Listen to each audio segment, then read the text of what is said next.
आज म तपाईहरुलाई चाहिँ ज्ञान र कन्टेन्टको बारेमा केही कुरा भन्न गइरहेको छु है। भूपरिवेष्टित राष्ट्रहरू विश्वमा जम्मा कतिवटा भूपरिवेष्टित राष्ट्रहरू छन् त भन्दा जम्मा ल्यान्ड र कन्ट्रीहरूको संख्या चाहिँ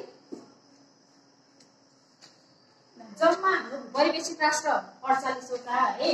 त्यसमध्येमा पनि एसिया महादेशमा जम्मा 12 वटा राष्ट्र भूपरिवेष्टित राष्ट्र, अफ्रिकामा 16, दक्षिण अमेरिकामा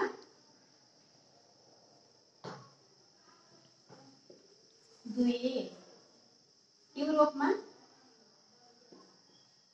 18। ल एसिया महादेशमा 12 वटा, अफ्रिकामा 16, दक्षिण अमेरिकामा 2 र युरोपमा 18 वटा भूपरिवेष्टित राष्ट्र गरेर जम्मा विश्वमा भूपरिवेष्टित राष्ट्रको संख्या कति छ त भन्दा 48 छ।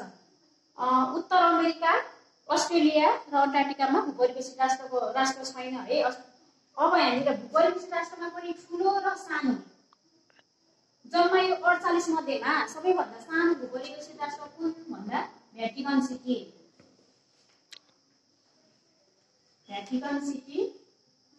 त्यसपछि ठुलो काजाखस्तान है।